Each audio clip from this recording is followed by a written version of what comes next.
Hello दोस्तों, मैं doctor Sandeep Arora आज आपके सामने उत्तर प्रदेश शिक्षक पात्रता परीक्षा के एक महत्वपूर्ण टॉपिक को लेकर उपस्थित हूँ। इस टॉपिक का नाम है सीखने के प्रकार या अधिगम सोपानिकी, यानी हायरार्की ऑफ लर्निंग।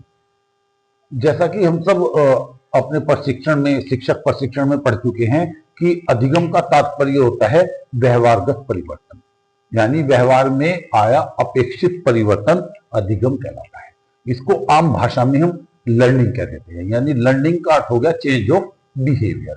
अब लर्निंग कितने प्रकार की होती है, ये तो हम जानते हैं कि जो अधिगम होता है किसी स्थिति के प्रति एक सक्रिय प्रतिक्रिया होती है।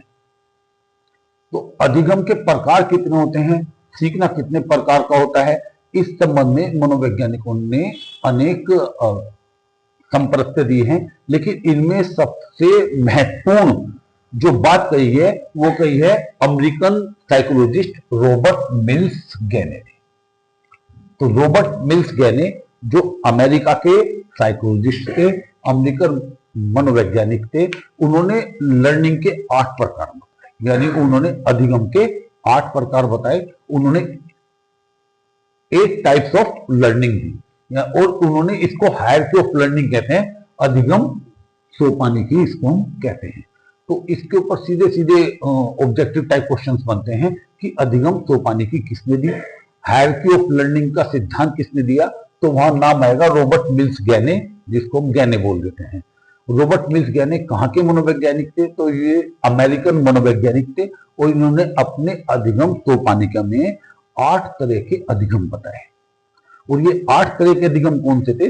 सबसे पहले इन्होंने कहा सिग्नल लर्निंग, उसके बाद इन्होंने कहा एसआर लर्निंग, तीसरे नंबर पर लिया इन्होंने चेन लर्निंग, चौथे नंबर पर लिया इन्होंने वर्बल लर्निंग, 5वें नंबर पर लिया इन्होंने मल्टीपल डिस्क्रिमिनेशन लर्निंग और 6ठे नंबर पर लिया कॉन्सेप्ट लर्निंग, 7वें नंबर पर ली प्रिंसिपल लर्निंग और 8वें नंबर पर ली इन्होंने प्रॉब्लम सॉल्विंग लर्निंग। और इन 8 प्रकार के अधिगम को इन्होंने अपनी एक पुस्तक लिखी थी, उस पुस्तक का नाम था द कंडीशन ऑफ लर्निंग।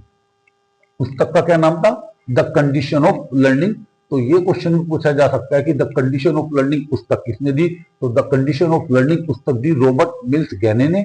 और द कंडीशन ऑफ लर्निंग पुस्तक में रॉबर्ट मिल्स गैने ने अधिगम के 8 प्रकार बताए और इन्होंने इसको एक क्रम में व्यवस्थित किया, इसीलिए इसको हम बोल देते हैं अधिगम सोपानिकी, हायरार्की ऑफ लर्निंग। और 8 तरह की लर्निंग बताई। सबसे पहले इन्होंने बताई सिग्नल लर्निंग, जिसको हिंदी में कहते हैं संकेत अधिगम। उसके बाद दूसरा प्रकार बताया इन्होंने एसआर लर्निंग, इसको बोल देते हैं हम स्टिमुलस रेस्पॉन्स अधिगम, यानी उद्दीपन प्रतिक्रिया अधिगम। तीसरे नंबर पर बताया इन्होंने चेन लर्निंग, चेन लर्निंग यानी श्रृंखला अधिगम। चौथे नंबर पर वर्बल लर्निंग यानी शाब्दिक अधिगम। 5वें नंबर पर मल्टीपल डिस्क्रिमिनेशन लर्निंग यानी बहु विभेदन अधिगम। 6ठे नंबर पर कॉन्सेप्ट लर्निंग यानी संप्रत्यय अधिगम। 7वें नंबर पर प्रिंसिपल लर्निंग यानी संप्रत्यय सिद्धांत अधिगम, प्रिंसिपल लर्निंग यानी सिद्धांत अधिगम। 8वें नंबर पर प्रॉब्लम सॉल्विंग लर्निंग यानी समस्या समाधान अधिगम।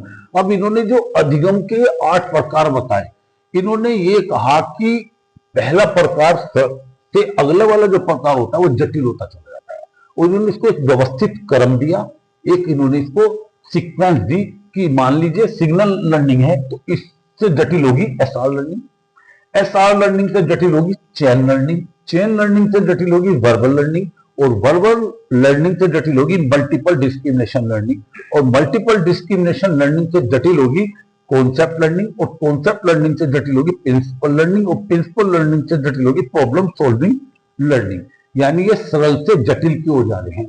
और जब निम्न स्तर की लर्निंग पूरी होगी, यानी निम्न स्तर का अधिगम जब पूर्ण हो जाएगा, उसके बाद ही उससे आगे के स्तर का अधिगम आएगा।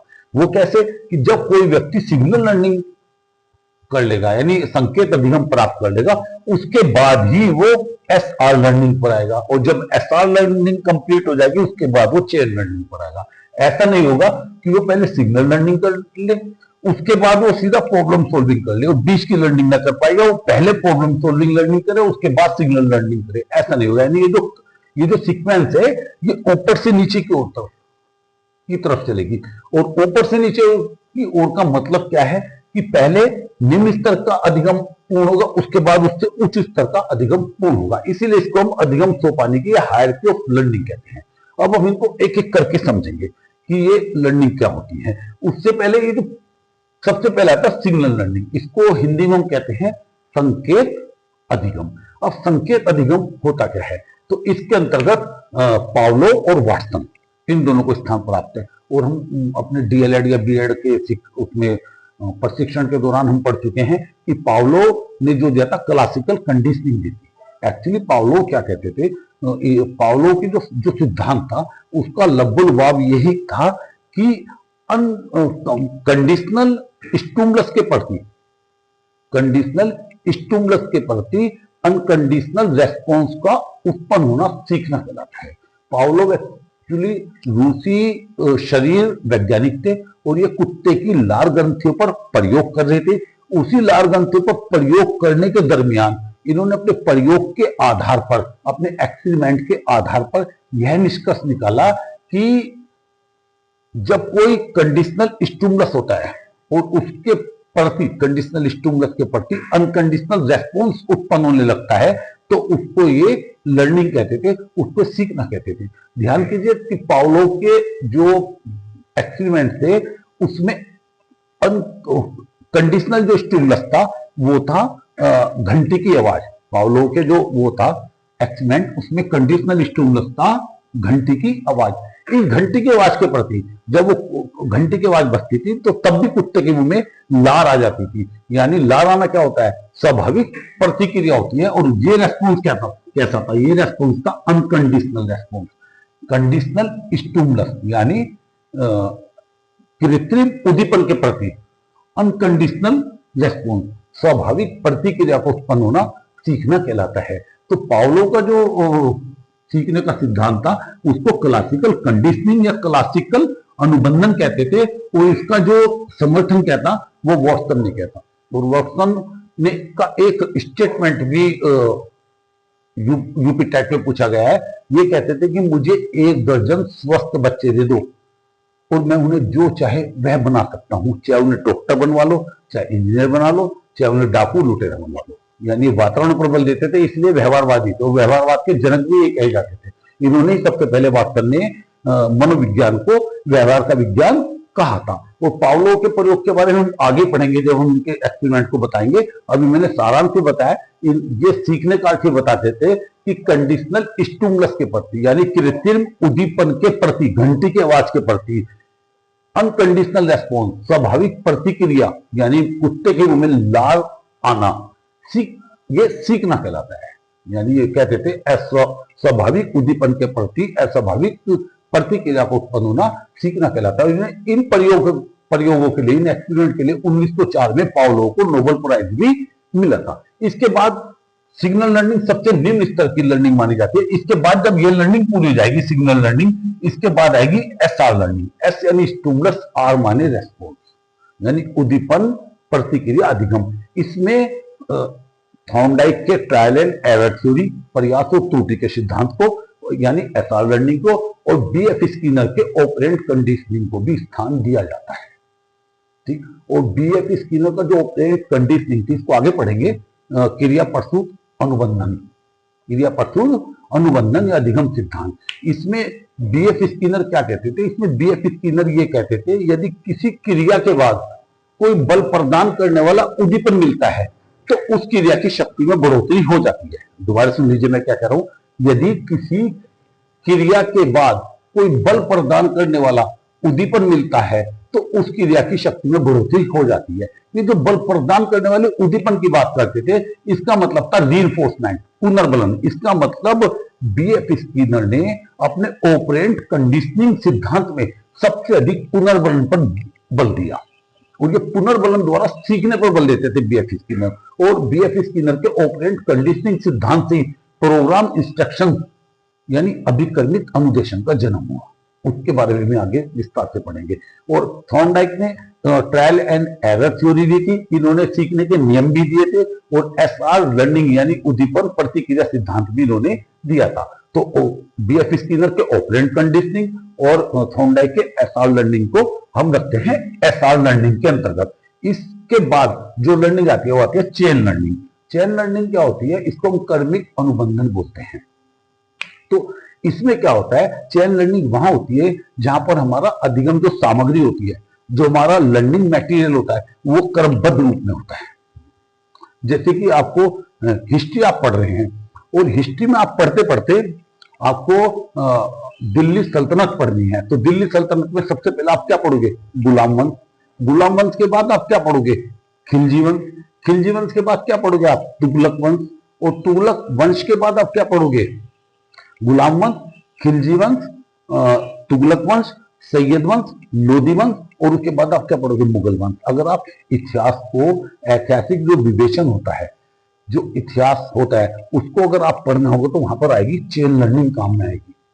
स्वतंत्रता संग्राम का अगर आंदोलन आपको पढ़ना है तो वहां भी चेन लर्निंग काम में आएगी, क्योंकि वहां पर जो लर्निंग मटेरियल हो गया वो एक क्रमबद्ध रूप में हो गया, वो एक सीक्वेंस में हो गया। इसी प्रकार से हिंदी की अगर हम वर्णमाला पढ़ रहे हैं या किसी अन्य भाषा की हम वर्णमाला पढ़ रहे हैं तो वहां भी चेन लर्निंग का प्रयोग किया जाएगा। और जो हिंदी शिक्षण होता है उसमें जो, या कोई भी किसी भी लैंग्वेज का जो टीचिंग होती है, उसमें जो स्किल्स होते हैं वो भी चेन लर्निंग का ही एक उदाहरण होते हैं। गिनती पढ़ने में, मैथ में और पहाड़ों में, उसमें भी चेन लर्निंग या श्रृंखलाधिगम का प्रयोग किया जाता है। तो उसके बाद आता है वर्बल लर्निंग। वर्बल लर्निंग यानी शाब्दिक अधिगम। ये जो शाब्दिक अधिगम होता है, भाषिक अधिगम होता है, इसकी क्षमता केवल मानव समुदाय में ही दृष्टिगोचर होती है। इससे पहले की जो तीनों लर्निंग थी, ये पशु पक्षियों में भी होती है। यानी इन तीनों लर्निंग द्वारा पशु पक्षियों को भी प्रशिक्षित किया जा सकता है। जैसे कि बीन की धुन पर सांप का नाचना। अगर आपसे कोई पूछता है बीन की धुन पर सांप नाचता है तो किसका उदाहरण है, तो बीन की धुन पर सांप नाचता है, तो ये बीएफ स्किनर की ऑपरेंट कंडीशनिंग का उदाहरण है। और ऐसे ही भालू का नाचना, भालू को नाचना जो सिखाते हैं वो भी हम क्लासिकल अनुबंधन द्वारा भी सिखा सकते हैं, और ऑपरेंट कंडीशनिंग द्वारा भी हम भालू को नाचना सिखा सकते हैं। लेकिन जो वर्बल लर्निंग है, इसकी क्षमता केवल मनुष्य समुदाय में दृष्टिगोचर होती है। उसका कारण यह है कि भाषा की क्षमता केवल मानव में होती है, अन्य प्राणियों में भाषा की क्षमता नहीं होती।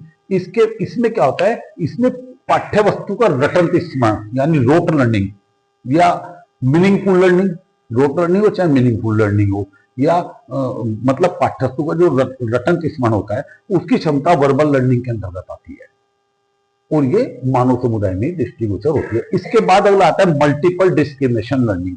मल्टीपल डिस्क्रिमिनेशन लर्निंग ये गेस्टाल्ट लर्निंग के समकक्ष होती है। अब आपके दिमाग में होगा, आप सब लोग पढ़े लिखे हो, ठीक है, आपने सबने बीएड किया है, डीएलएड किया है, या बीटीसी वगैरह जो भी किया है, शिक्षक प्रशिक्षण, उसमें गेस्टाल्ट लर्निंग को आप समझते होंगे। एक्चुअली गेस्टाल्ट जो है, आगे आएगा तो विस्तार से बात करेंगे, भी संक्षेप में बता देता हूँ। गेस्टाल्ट जर्मन भाषा का एक शब्द है जिसका अर्थ होता है समग्र। और जो प्रमुख गेस्टाल्टवादी थे, ये एक्चुअली साइकोलॉजी का एक स्कूल है गेस्टाल्ट, और जो प्रमुख गेस्टाल्टवादी थे उसमें 3 नाम बहुत सुनते हैं हम, वर्दीमर, कोलर और कोफका। यानी गेस्टाल्टवादियों में ये सब क्वेश्चन बनते हैं इनके ऊपर। गेस्टाल्टवादियों में हम 3 नाम सुनते हैं, वर्दीमर, कोलर और कोफका। वो जो कोलर थे उन्होंने इस पर बहुत सारे एक्सपेरिमेंट किए थे। उन्होंने चिंपैंजी पर एक्सपेरिमेंट किए थे, और उनका जो सबसे समझदार चिंपैंजी था उसका नाम था सुल्तान। और वहां से इन्होंने अपनी इनसाइट थ्योरी दी थी, सूझ का सिद्धांत।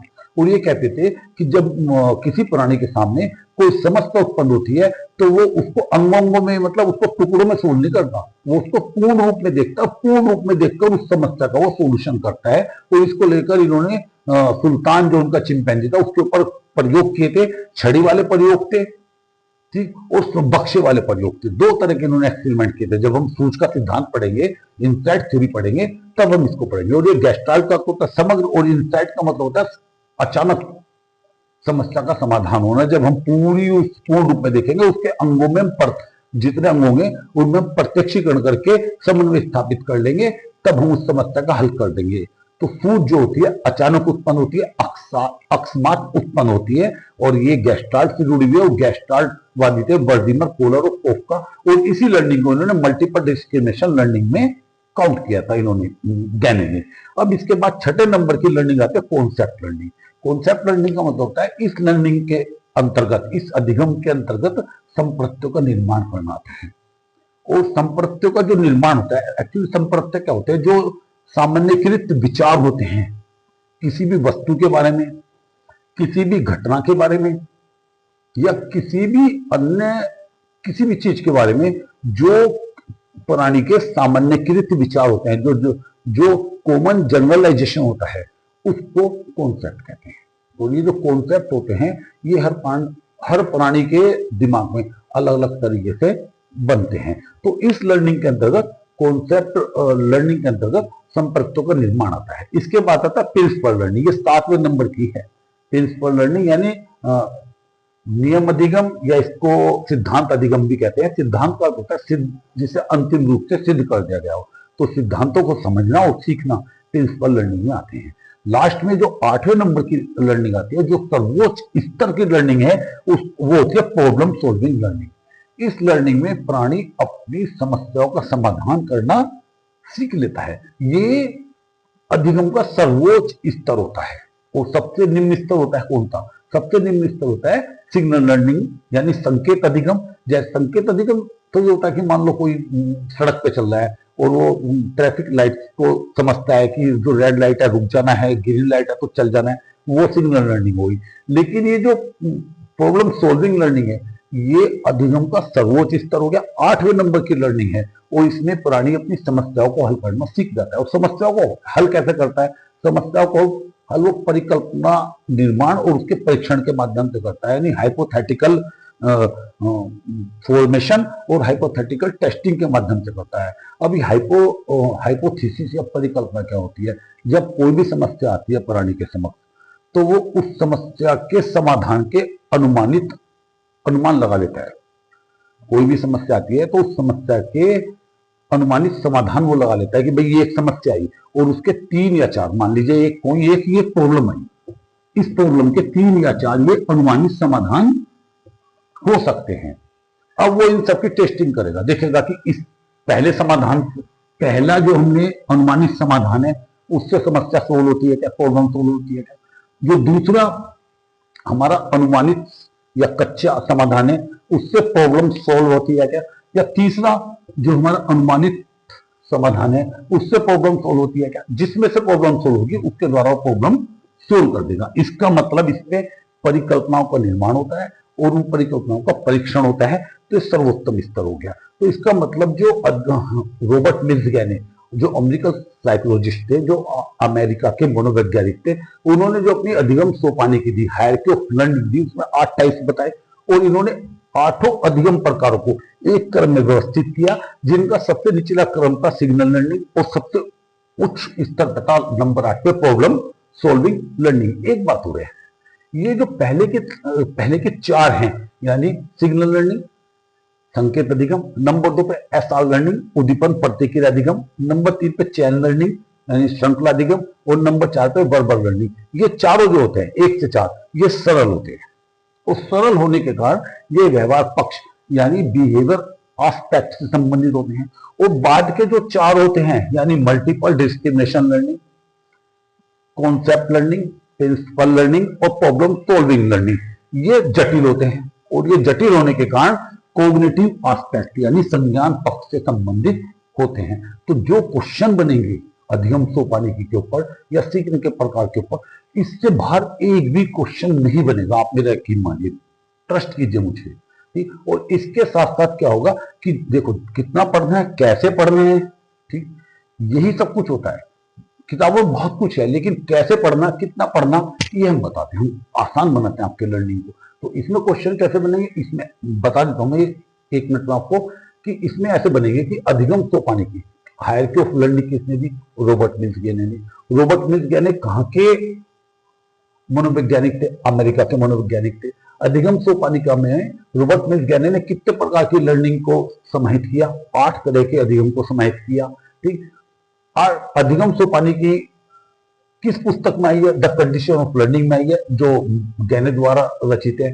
सबसे पहली लर्निंग कौन सी? सिग्नल लर्निंग है, संकेत अधिगम। उसके बाद एसआर लर्निंग है नंबर 2 पर। तो 8 लर्निंग है, इनके बारे में आ सकता है। किस लर्निंग मानव समुदाय में दृष्टिगोचर होती है? तो वर्बल लर्निंग होती है। ठीक, सरल लर्निंग कौन कौन सी होती है? तो चारों पहले की संकेत अधिगम, उद्दीपन प्रतिक्रिया अधिगम, श्रृंखला अधिगम और शाब्दिक अधिगम, ये सरल होती हैं। ये किस पक्ष से संबंधित होते हैं? व्यवहार पक्ष से संबंधित होती हैं। और जटिल लर्निंग में कौन कौन से आते हैं? बात की चारों, multiple discrimination learning, concept learning, principle learning और प्रॉब्लम सॉल्विंग लर्निंग आते हैं। सबसे उच्च स्तर की लर्निंग होती है प्रॉब्लम सॉल्विंग लर्निंग है। परिकल्पना निर्माण, परिकल्पना परीक्षण किसमें आता है? समस्या समाधान अधिगम में आता है। इस तरह के इसमें प्रश्न बनेंगे। धन्यवाद।